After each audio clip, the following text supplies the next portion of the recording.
Yo, man, apologize for that, man. We back with my boy Michael Smith, Chaotic K. You already know what's going on, man. He had just won the contest after moving to Minnesota at the high school. Yeah. So, Yeah. So, oh man, what the hell? Hold on, cuz. Man, you keep trying to hit this SOS thing. Okay. I gotta stop hitting that. I ain't even gonna put it right there. Okay. You know that button on that phone, that emergency call? You keep hitting that. Yeah. I don't know. Maybe they thought we needed an emergency. That's why I kicked us out or kicked you off. No. So, man, you just won the contest. How did that go? So that I know that generated popularity as well and friends. yeah, So pretty it much. was I got so as I was saying, I went to that. I was introduced to mad fashion. Like just seeing so many different people rocking different. Just styled out. Like, don't get me wrong. What I seen in Danville, I never take away because we was the coldest to me. You know what right. I'm Yeah. saying? We some dressing motherfuckers. Yeah, you know what I'm saying? But when I got a chance to come to Minnesota, I just got to experience different vibes, different energies. And so I got into music, but I didn't fully get into it. I kind of went left. I started banging really hard. You Right. know, I was running with my guys up here, and for about, I'll say, man, maybe about 4 or 5 years after I got here, was just straight banging. Just you know, when I first got here, it wasn't nothing but GDs and folks and vice lords and stuff like that. Right. And then a few years after that, then came the Crips and the Bloods. So we was surrounded by every side, every gang, Latin Kings, like we had everything. So for a long time, I just banged, got into trouble, fighting, doing, that or whatever. And then I jumped into music sometime after, like a few years later from when I first moved here. Right. I jumped into music, and that was my first tape. I would want to say was a single, and it was produced actually by my kid's mother.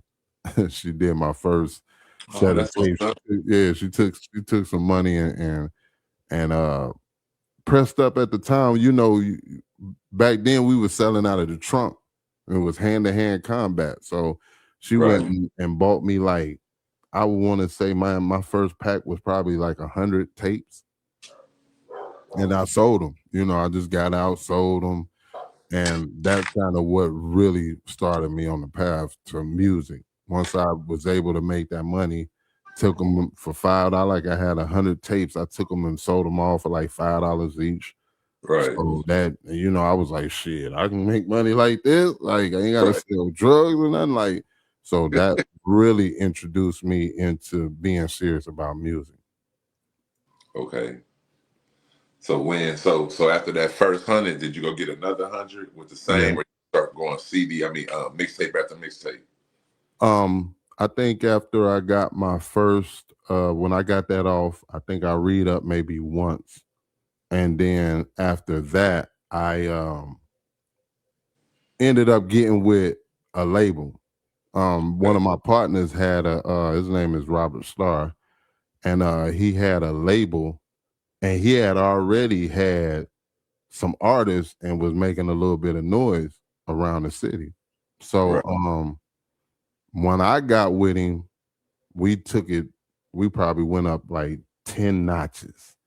You know what I'm saying? Like, just because I was in touch with the streets. I already was known for banging and everything. So when people seen the transition to the music, yeah, just naturally, we started doing that.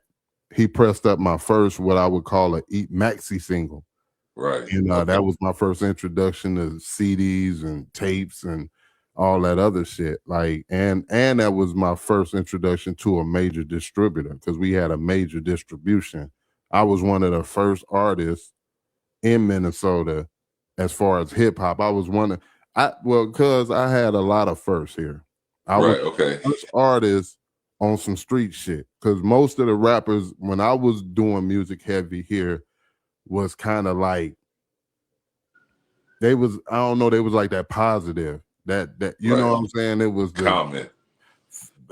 Flat tops and black medallions they was rocking and shit. I was like the first dude that was on some hood talking about banging, talking about getting fucked up, drinking, smoking, you know, that early influence. I was the first. I was the first that did that. I was the first that got major radio play here because they wasn't playing no artists. And I had a song called "And It Don't Stop." And man, that thing blew up. It blew up like crazy. So then they ended up playing like 6 or 7 different songs of me. I ran radio here. So it wasn't no way you didn't know who Chaos was. I was going by Chaos then. Kaos. Yeah, that was my first introduction into being serious about music. So we did a lot of things. Like first distributor, I was at the Mall of America. All this shit at the time, cuz was unheard of for a hood dude in the hood to have a major display at the mall. Now, mind you, the mall attracted millions of people from everywhere. So we paid for a display in the middle of the store, big, like. And we sold so many tapes and CDs, man, like it was just crazy. And that's how I started getting on worldwide because people would buy the CDs and tapes from here and take them back to wherever they was from. Right. And then once we got the major distributor, boom, that started putting me in. I was in articles and different write-ups and stuff like that. So boom, people started making the connection. And then somehow I became this Midwest legend from Minnesota, as they called me at that time. That's what's I loved it though, man. I mean, you had no choice but to love it. Yeah, it was fun. It was hanging out all night, doing concerts. Like I ran with a couple of guys here, and we threw every concert that you can think of. I bought every major person to Minnesota that you could think of, from DMX to Jeezy to Juvenile to Bone Thugs and Harmony, like some of everybody, Cameron, everybody. And I would open up for all the people. You know what I'm saying? So it wasn't their show. It was almost like like say for instance, it might be Juvenile and Chaos. So you know, it was almost like I was being promoted right along with the artist. So it made me look major, you know. So everything just kind of aligned. Right. That's what's up. Yeah. But going through all that, how was your mental with going through all that? Was you prepared for it? Yeah, I could handle it. I soon discovered quickly that I could handle it because I didn't know at first, but once I got in it and seeing how everything went, and I took a lot of my experiences and used them. So only time that it really got mental on a fucked up side was because of going through stuff with I ended up going through some stuff with the label and different stuff like that. So, you know, that played a part. But for the most part, no, it was I handled it. Like, you know, I was the guy that was trying to put everybody on. I was because one thing about Minnesota, they real cliquey here. You know what I'm saying? They rock with who they feel like is their popular favorite one. And I just never experienced none of that. I was always the guy that was trying to do songs with people. People was thinking they was better, like just crazy. Cause it was, you know, that type of shit is the mental, but it didn't stop my progress. Right. It was called haters, but we wasn't calling it haters back then. Right. You know what I'm saying? But yeah, I had and they say if you ain't got nobody hating, you ain't doing nothing. So I had plenty of them. Yeah. Yeah. So have you were you able like to create your own label and have your own artists? Yep. I left the Bomb Records, and my next project came through a friend of mine. Actually, it wasn't even a label. He was just a good friend that loved my hustle. Right. So he funded my next CD, which I put out 3 major CDs, and he funded the next project. And from there, it was like how would I put it? It was I lost my train of thought. Answer me the question again, because I want to make sure I answer it right. Okay. Were you able to obtain your own label and have your own artists? Okay, so yeah, I did that. I ended up first. I started with Boss Players Entertainment, and we did that in my earlier stages when I was still the artist. Then after a while, I flipped from there, and then we started Platinum Boy Music, which is it's a label, but it's also marketing, promoting, and we offer services. So when I started that, I had a few artists, but it's hard to maintain artists because like it's not easy. You're dealing with attitudes, you're dealing with people wanting to be, not led into the right direction. So I had a couple artists at first, then we put it on hold, and then we would come back to it. I would promote, do marketing, and then we picked up another artist. Which is the last artist that I just had. His name is OTG Oso.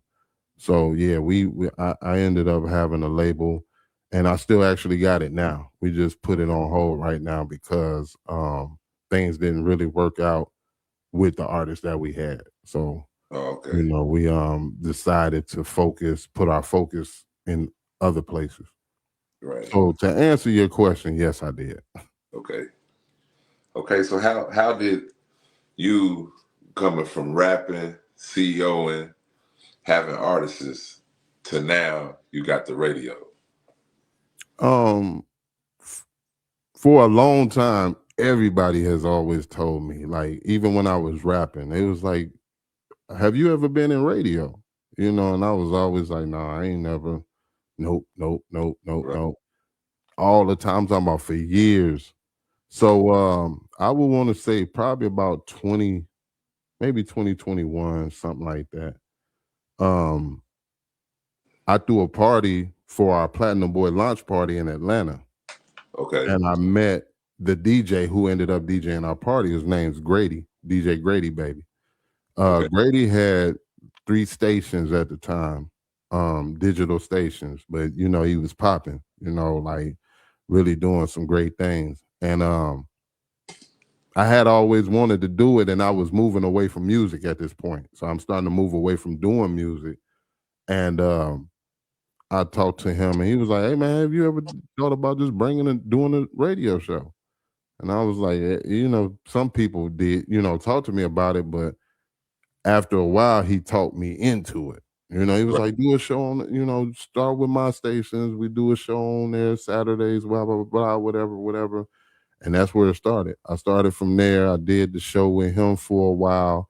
And then we decided that we wanted to have a sister station to his. Right. So we decided to start KMHP. And then the reason why I started it was because I didn't want nobody to tell me no. I don't do no's well. You know what I'm saying? Like, so when you tell me no, I'm gonna go find a way to create it myself. And that's what we did. But not only did we do the digital thing, we wanted to make sure it wasn't just another online station. We put the benefits behind it. You know what I'm saying? Our KMHP is actually nationally accredited and registered with digital radio. So, that made us super, super legit. We We on over like 500 to almost 1,000 different music directories, and we just didn't want to be told no, so we started our own. We did our own thing, which is one of the best moves that we made. So with how does can you kind of like educate us, like not too long but a little bit, like what does digital radio consist of? Digital radio basically is like FCC radio. It's like being in the car. Only thing different is that we in a more digital age, so you got more access to your phones. You got more access to iPads and stuff like that, which gives you more access. So that's all the digital age is. It's just like how they started doing studio recording and everything, like in your bedroom. Like Right. they just made it more accessible to people, and we took the digital side instead of the FCC because they got so many rules and shit that you go by. Like we got rules that we apply to ours, but it's not as strict as being like in a car. Plus, everybody hooks their phone up to the cars and stuff anyway nowadays. So that's what digital is for y'all that don't know. Right. Okay. So with that, like, so I can go on my Sirius radio and I could tap you in. Yeah.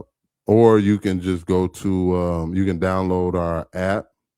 You can download. That's the best way. I tell everybody just to have super direct access to us is to download our app. It's available on Google Play and the Apple App Store. Absolutely free. All you got to do is search KMHP Digital Radio. Download the app. That's the best way. Got it right there. But yeah, you can definitely tap in with Alexa and all that and catch us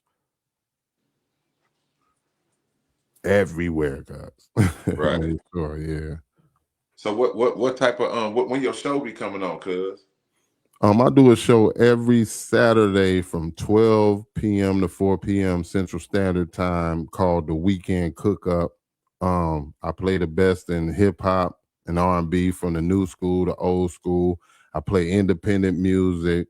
I give you a little bit of the tea. I don't like calling it tea. I feel like that's right. female type stuff. But I give you what's going on in the industry and in society, in the world. It's called the Chaotic One Celebrity Story. So I tell different stories about what's going on with celebrities. I do the L Report, which is almost my rendition of Donkey of the Day. Okay.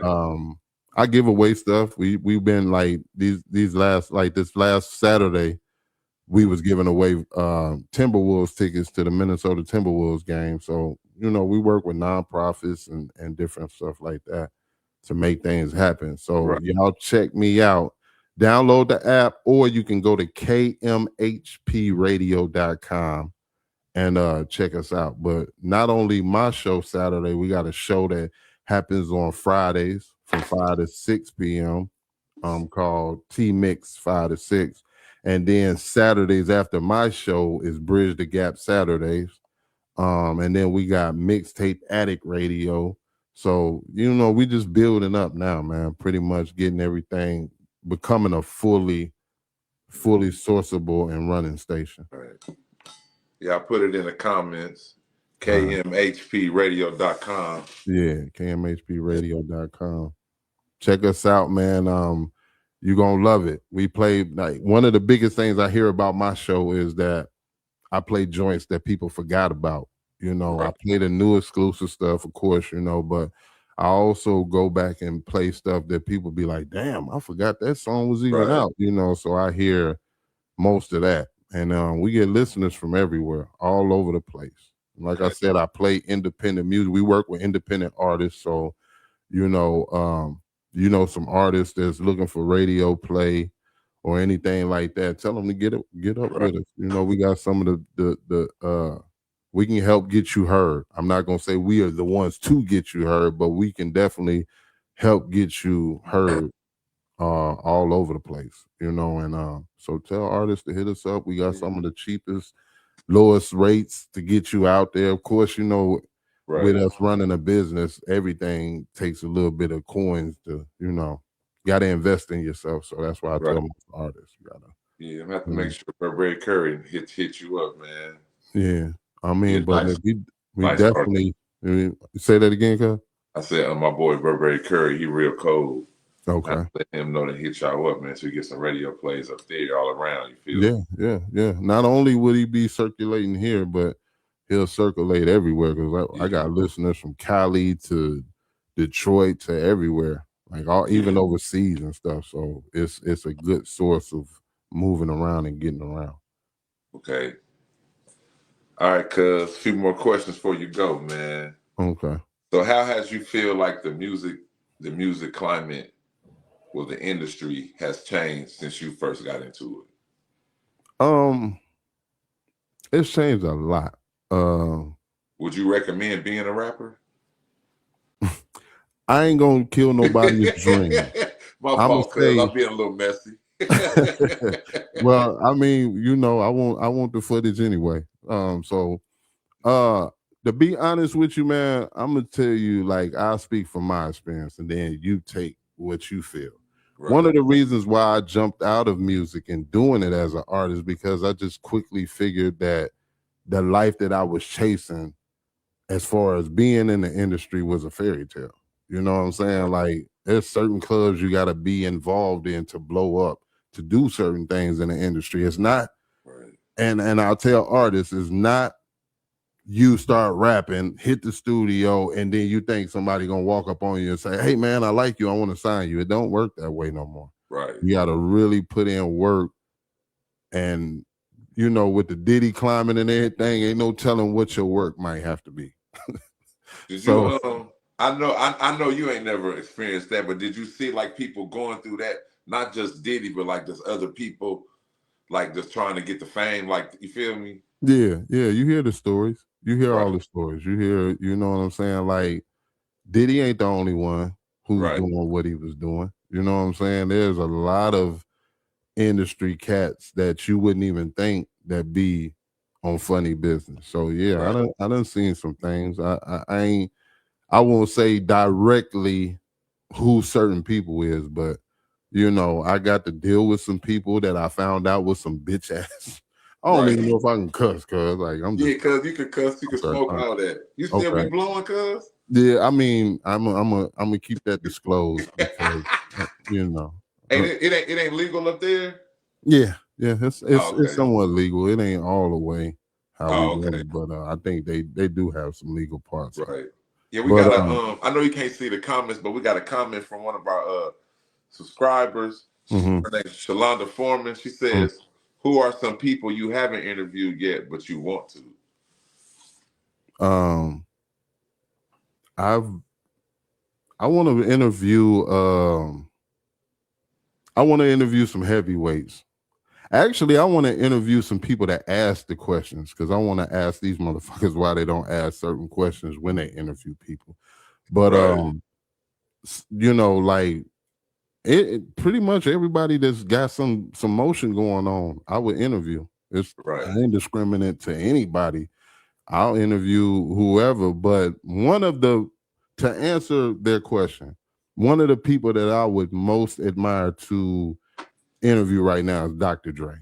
And the reason why is because he's always been like my favorite producer. Right. Just significant roles that he played that I tried to mirror myself to be like, and he's the key guy. But shit, I do, man, it's some dudes that ain't major, on women and everything that ain't Right. major that I do interviews with everybody. All you Right. got to do is hit me up, like. But no, I don't look at the industry like I used to. So I'm not amazed by a lot of artists these days no more, like I Right. used to be. You know what I'm saying? Back then it was like, oh man, like, but now it's when you be around them and shit, cuz you just start knowing niggas is fake. Yeah, And you know, you see the lameness in them, don't you, cuz? yeah. So, and it's funny because like Lazy Bone, when he came, I directly drove him around when I brought him up here. But Right. he was one of the first people who made me pay attention to how fake other celebs was. Not Right. because he was fake, he was cool. Just having a conversation with him, talking about different industry cats and how fake they are, and then being involved in it and going to Atlanta and stuff, and seeing all these different motherfuckers, and yeah, it's a lot of fakeness, guys. Right. So, but lazy wasn't. You was just saying he opened your eyes to like how people can be. Yeah. He was cool. No, he was cool. Like that's one thing about him though too. When you meet them and you get to kick it with them, you find out that they're just regular people. Right. You see them all the time on TV. That's the only thing different. You hear them all the time on radio or videos, and you see them on TV. Outside of that, they regular like me and you. Right. Keep it with a lot of them. You know what I'm saying? Right. Okay. How do you feel about what happened to Bobby Shmurda? Being that it was here, yeah, it was some lame shit. I'm gonna tell you why it was lame, and this might be my viral clip. It was lame because, and whoever don't like it, hey, y'all, I be around. I ain't scared. But it was lame to me is because instead of artists from here pushing together to pull forward to create the energy like they did talking about Bobby Shmurda here, they take instances like that and blow them up. right. So it's like that was the most viral shit here, and that's whack to me, because if we came together as a conglomerate here to do all the shit that we talk about when these other people come here, we would be on a little bit more. But it was lame to me, like, to bring them up here and then to try to clout. I know a couple of cats that was directly tied to that got his piece back and everything. My homeboy got his piece back and all that shit. But it was lame. Like it was, and that was the most talked about shit here. Right. It was like they excited over stuff like that, cuz when they bring, like, if they bring people here and some shit like that pop off, they that's clout to them, and it's whack, because it's like soon as it's over with, which it has died down, right, nobody talking about that shit no more. And Minnesota is viral for Shmurda getting into an altercation here. You know what I'm saying? He was on some stand-up shit, but it was lame to me. Right. You know what I'm saying? I didn't even post about it. I didn't even talk about it because I didn't want to add to the fuel of what they drive, what their energy is here. It's whack. It was like, come on, man. Like, so him coming here getting robbed or getting into a fight is the most viral shit that we can do. Like, it, they built off of messiness here. Right. You don't speak on no platforms. There's some platforms here that's just built off mess. And Bobby Shmurda getting whoop-de-whoop was right up their alley. You know what I'm saying? And I don't, like, us at KMHP, we don't really thrive. Of course, we got to stay tied to the streets, but I don't thrive on spreading dumb shit to me. Right. I feel you. Yeah, educational. I feel you. Yeah, it was, but I mean, on some viral shit, yeah, it was one of the most talked about things here since probably freaking George Floyd or somebody. Like, it was like, this is what everybody want to share. That you get 1,000, everybody was sharing it. Right. Let an artist drop a project. Fucking crickets. Right. we got some more questions for you, cuz. All right. We have you ever collabed with any dead rappers? Any dead rappers? No, I didn't get a chance to collab with no dead rappers. Okay. Do you think R. Kelly gonna get out? Yeah, I think he gonna get out, but when he get out, he'll be. I think that nigga gonna be old. He gonna have to serve that time. Yeah, I think so. Yeah. Because I feel like if they was already gonna let him out, he would have been close to that. From what I've heard, they rejected, appeals and all that shit. So right. But here's the question. I'm gonna give you a question. Okay. Why in the hell did Diddy get less shit than him? Right. I don't get that. Like, Diddy still got that paper flow, cuz. I was just gonna say, y'all got to take part to where the money at. Right. Diddy still got money. When Kels went through what he went through, allegedly he was broke. So you know, he couldn't pay off or rub hands or rub shoulders like Diddy did, because they had a lot more on Diddy that, if you ever noticed, just got threw out, got smeared under or threw under the rug and all that shit. So it's like, I think I think Kel's gonna get out, but that nigga gonna be older. You think so? Did you feel like 50 was wrong in obtaining that the footage and saying what he said? No, nah, I don't. I'm probably one of the ones rolling with the bad guy this time. Right. The petty. And the reason why is because I've literally watched Diddy do a lot of people in. You know, we've all seen it, what he's done, you know, and he got so to the point that he thought he was untouchable. So right. I don't look at 50 as wrong. I just look at it as it was an opportunity for him to be involved with a project. He helped sell it, and then he made his little money off of it. Because from what I'm hearing is he didn't directly, it's somebody else's documentary. He just was able to tie himself to it to sell it, you know. But and at the end of the day, cuz Diddy should have paid the people for the videographer. Well, he thought that Negro thought he was gonna get off. That's what his ass thought. He thought he was gonna get off and still not pay. But and that's the thing with Diddy is, if you would have thought about it, that Negro wouldn't be in as much trouble if he would have paid everybody. Right. How do you have a $1 billion empire and don't want to pay nobody? That shit is crazy to me. Crazy. Got, one more question from the viewer, cuz. All right. She says, "You think they're gonna ever arrest anybody else in Dolph murder?"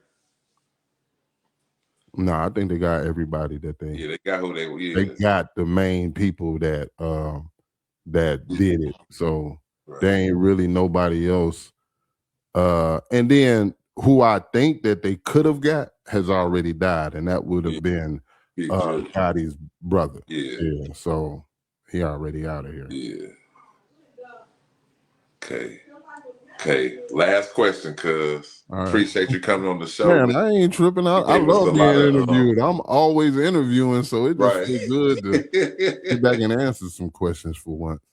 Now you know fentanyl is being ran rapid. Mm-hmm.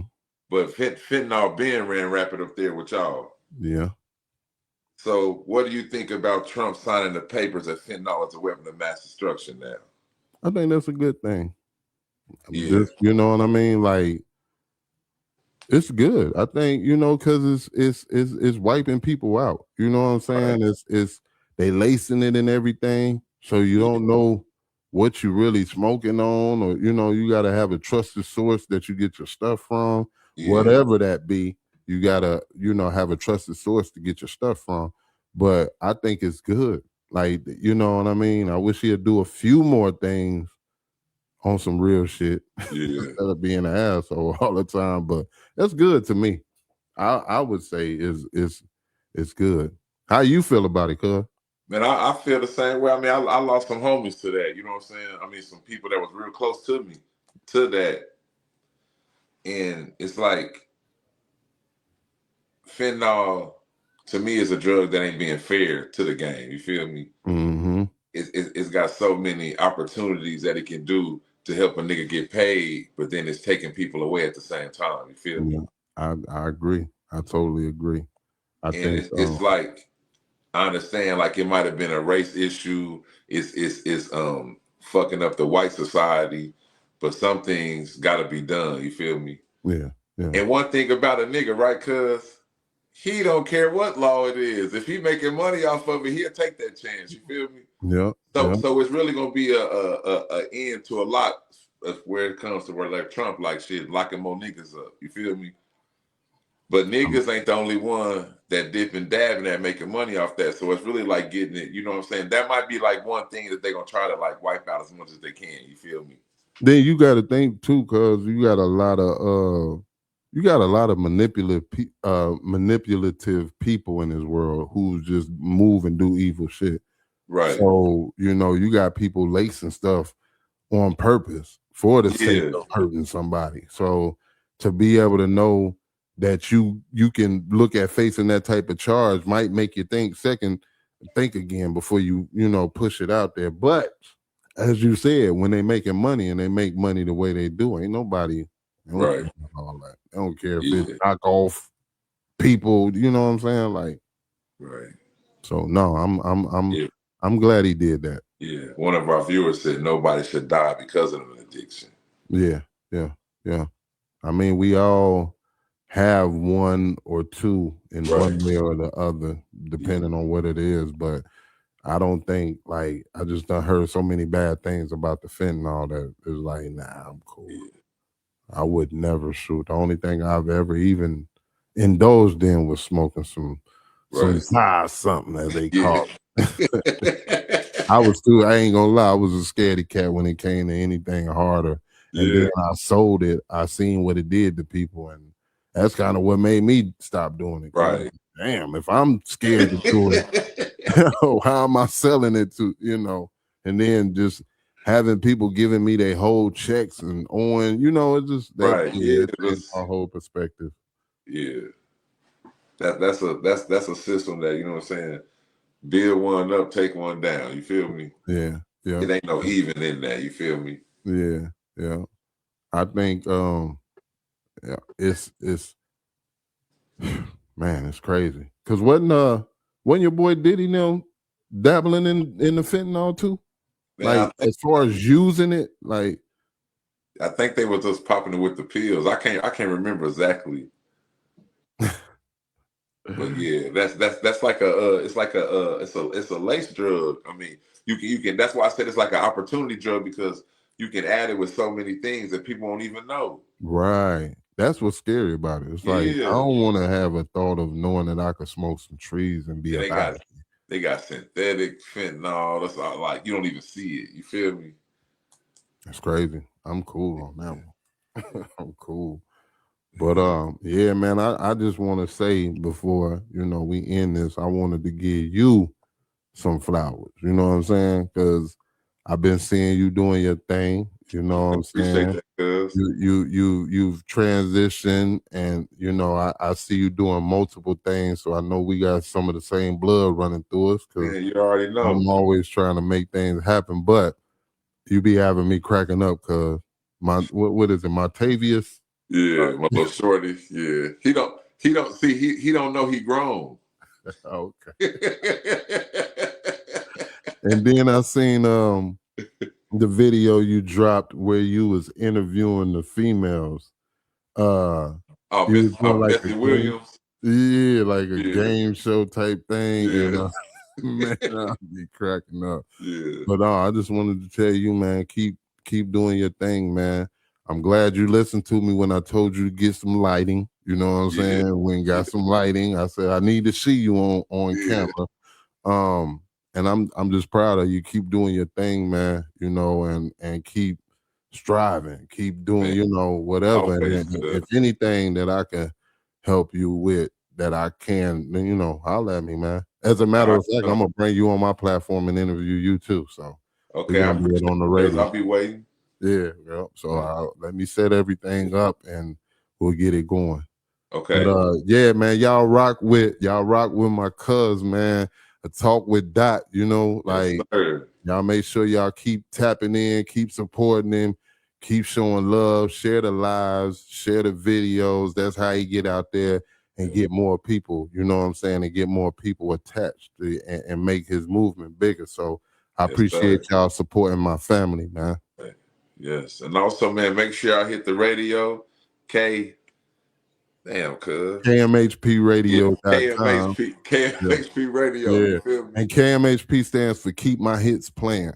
So KMHPradio.com. Y'all download the app. You can download the app absolutely free on Google Play or the Apple App Store. Just search KMHP Digital Radio. And yeah, artists, if y'all got a little, if y'all trying to take y'all artistry to a different level and reach some new people, definitely hit us up, man.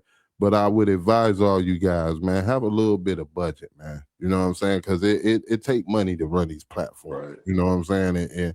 And it takes the energy and the time, and it's a lot that goes into it. It ain't just about sending your music and it gets played. There's a process. So make sure that y'all have a budget.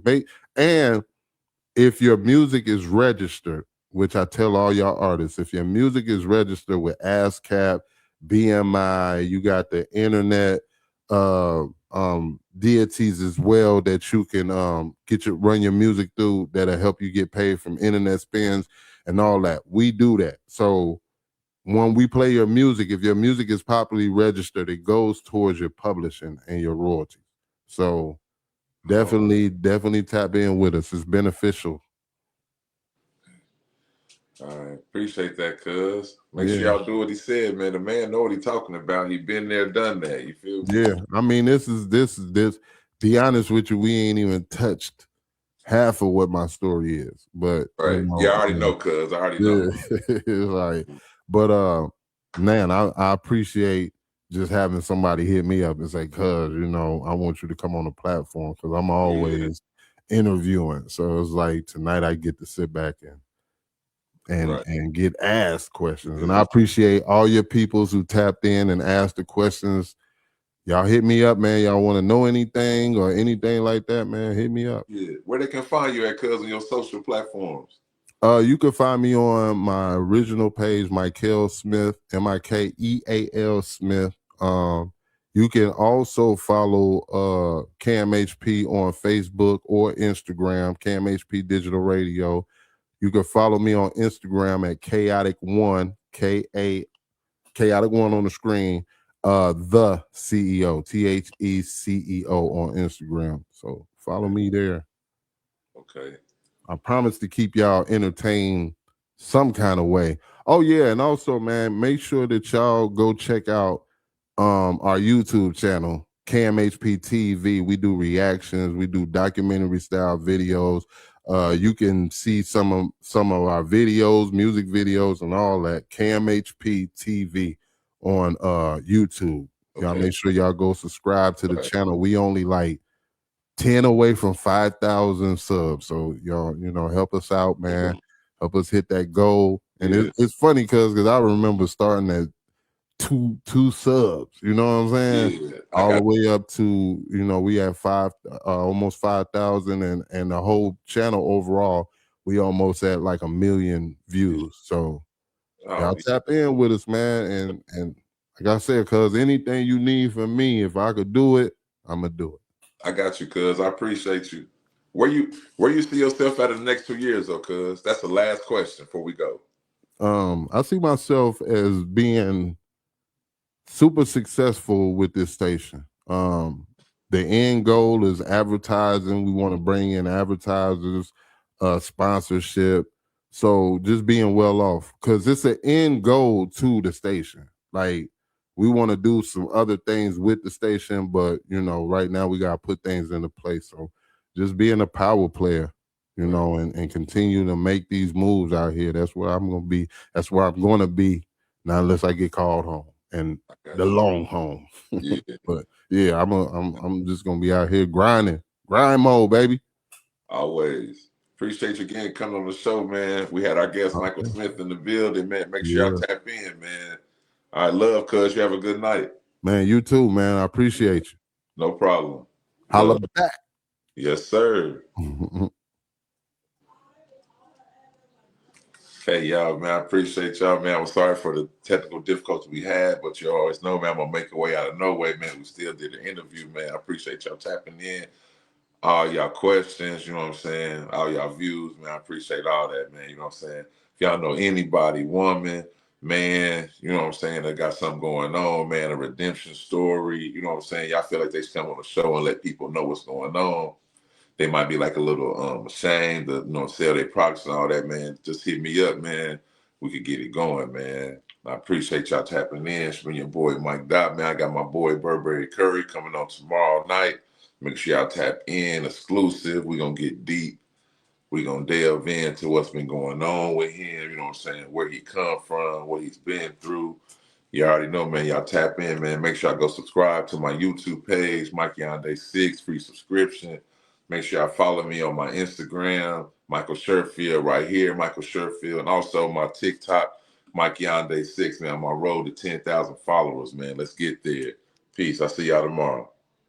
Yeah, steady fucking the real money, like damn, what the fuck is you doing? I ain't even gotta show him my dime, I pop out fresh, I'm still influencing. Come on, the feds in the city is getting raw.